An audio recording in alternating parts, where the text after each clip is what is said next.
नमस्कार। महाराष्ट्र में वसूली कांड में बड़े बड़े नेताओं का नाम सामने आया है, जिसमें कि अनिल देशमुख, परमबीर सिंह, सचिन वजे और अभी जिस तरीके से नवाब मलिक आरोप लगा रहे हैं, तो इस पर एक बहुत बड़ा खुलासा हुआ है। और नवाब मलिक ने क्या बड़ा स्टेटमेंट जारी किया है, फिर से एक बार तो फिर से सोशल मीडिया पे हड़कंप मच चुकी है। वो स्टेटमेंट मैं आपको बताऊंगा कि समीर वानखेड़े को लेकर के इन्होंने बहुत बड़ा स्टेटमेंट दे दिया है। लेकिन आर्यन खान केस में किस तरीके से जो गवाह है, वो अपनी गवाह जो इन्होंने दिया वो पूरी तरीके से उससे मुकर रहे हैं, उस पर क्या बड़ा खुलासा हुआ वो भी मैं आपको इस वीडियो में बताने वाला हूं। तो इन सब चीजों को जानने के लिए इस वीडियो के अंत तक बने रहिएगा।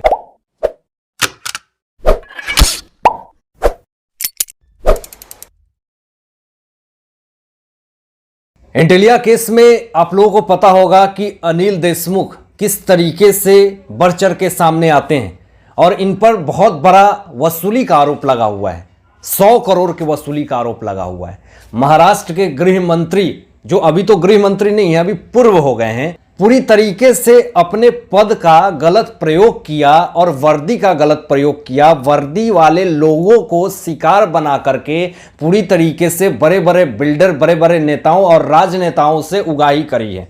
और यह खुलासा किसने किया? परमबीर सिंह ने, जो कि पूर्व पुलिस कमिश्नर है। दोनों सस्पेंड हो चुके हैं। और अभी जिस तरीके से बीते दिनों अनिल देशमुख ईडी के दफ्तर में जाते हैं और ईडी के दफ्तर में जाने के बाद पूरी बयान अपनी दर्ज करवाते हैं और ये कहते हैं ईडी के सामने कि मेरे ऊपर जिस तरीके से आरोप लगाए गए वसूली को लेकर के, और जो आरोप लगाया वो कहां है, वो आरोप लगा करके कौन सी दुनिया में भाग गया है। लेकिन इस पर बड़ा अपडेट आया है, मैं बताऊंगा आपको। लेकिन इससे पहले नवाब मलिक ने यह बयान दे दिया कि जो अनिल देशमुख हैं उनको फंसाया जा रहा है। बीजेपी पूरी तरीके से टारगेट कर रही है। अनिल देशमुख तो जाकर के सारे जो सवाल हैं उसका जवाब दे रहे हैं, लेकिन जो सवाल खड़ा करता है, जो लेटर बम फोड़ता है, वो कहां है? परमबीर सिंह कहां है? ये बीजेपी का पूरी तरीके से साजिश है। पता नहीं क्यों नवाब मलिक को बीजेपी से इतना ज्यादा खुन्नस है। हर चीज में वो बीजेपी को बीच में क्यों घसीट लेते हैं। उन्होंने आरोप लगाया कि नेपाल जाने के लिए यूपी, बिहार और भी कुछ जगहों के नाम इन्होंने बताए कि इन सब जगहों पे जो है वो बीजेपी का राज है और इन्हीं रास्ता से हो सकता है परमबीर सिंह भागेंगे देश से छोड़कर। तो आखिर उनको क्या भगाने में बीजेपी का हाथ है? अगर अनिल देशमुख जिस तरीके से 13 घंटे के पूछताछ में गिरफ्तार हो चुके हैं, अभी की सबसे ब्रेकिंग और बड़ी खबर मैं आपको बता रहा हूं।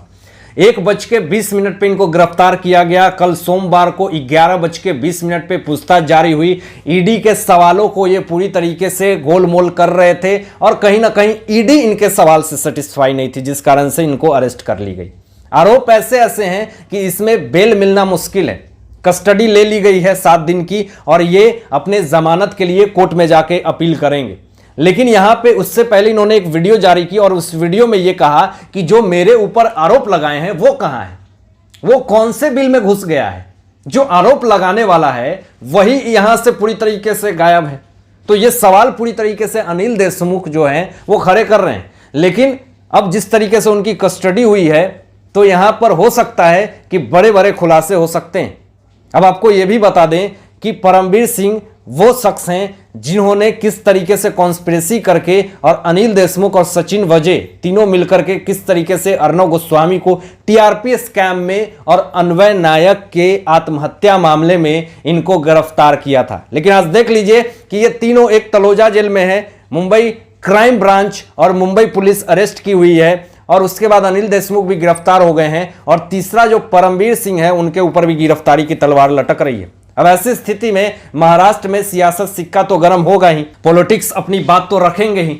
लेकिन इन सब चीजों में यहां पे ये सारा मुद्दा कैसे निकल करके आया, पहले इस सब चीज को समझिए। यहां नवाब मलिक ने सीधा कह दिया कि एनसीबी जो है वो पूरी तरीके से मुझे बदनाम करने की कोशिश कर रही है। इन्होंने तो ये कहा कि मेरे जो दामाद को एनसीबी ने अरेस्ट किया है उनके घर से कोई गांजा मिला ही नहीं है। लेकिन जो महाराष्ट्र के पूर्व मंत्री देवेंद्र फडणवीस है, उन्होंने कहा कि जो उनके दामाद हैं उनके चार्जशीट को कमजोर करने के लिए नवाब मलिक इस तरह के आरोप लगा रहे हैं, भद्दा भद्दा आरोप लगा रहे हैं। अब हद कर दी नवाब मलिक ने। उन्होंने तो अब 10 ऐसे पॉइंट रख दिए हैं जिससे कि समीर वानखेड़े के पीछे हाथ नहीं, पूरे अपने जीवन धो करके पीछे पड़ चुके हैं।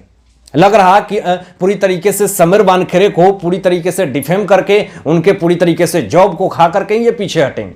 अब आज उन्होंने तो ऐसा आरोप लगाया है, उन्होंने कहा कि 10 करोड़ रुपए के तो ये कपड़े पहनते हैं, 50 लाख की घड़ी पहनते हैं, 2.5 लाख रुपए की ये सॉक्स पहनते हैं और 2.5 करोड़ रुपए के जूते पहनते हैं। भैया इतना महंगा अगर एक सरकारी दफ्तर का इंसान काम करने वाला इतने महंगे अगर कपड़े पहनेगा तो वो इस देश की क्या सेवा करेगा। उन्होंने आरोप लगाया कि प्रधानमंत्री मोदी जी से भी महंगे कपड़े हैं समीर वानखेड़े जी के।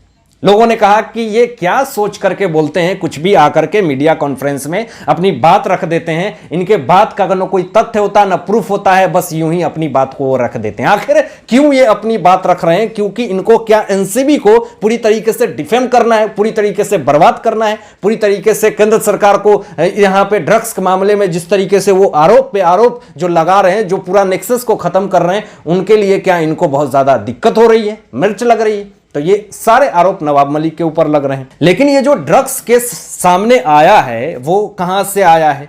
अभी जो इतना मुद्दा सियासत गर्म है, जो पूरा राजनीतिक मुद्दा गर्म है, रीजंस हैं कि ये शाहरुख खान के बेटे आर्यन खान को जिस तरीके से गिरफ्तार किया गया, उसी के बाद ये सारा खेल निकल करके सामने आया है।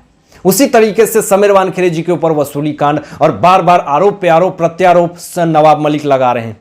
अब यहां पे जो गवाह हैं प्रभाकर सेल, उन्होंने तो अपना बयान ही बदल दिया है। उन्होंने तो कह दिया कि मुझे तो एनसीबी विजिलेंस टीम ने कोई समन ही नहीं करी है। यह झूठ बात है, यह पूरी तरीके से आरोप झूठा है कि मुझे एनसीबी ने समन करी है। मुझे प्रभाकर सेल ने कहा कि अगर एनसीबी समन करेगी, विजिलेंस टीम करेगी, तो मैं जाऊंगा और वहां पे सारे अपने बयान दर्ज करवाऊंगा, मेरे ऊपर जो भी आरोप लग रहे हैं वो सब का खंडन करूंगा। लेकिन यहां पे नवाब मलिक ने कहा कि जो प्रभाकर सेल है वो अपनी बात कह रहे हैं, और इस पर से सैम डिसूजा ने कल कुछ खुलासा भी किया था। खुलासा तो बहुत सारे किए थे, लेकिन सवाल अभी भी वही उठता है कि क्या समीर वानखेड़े जी को अगर पॉलिटिक्स सपोर्ट मिल रहा है, बीजेपी का सपोर्ट मिल रहा है, तो वो क्यों इनको टारगेट कर रहे हैं?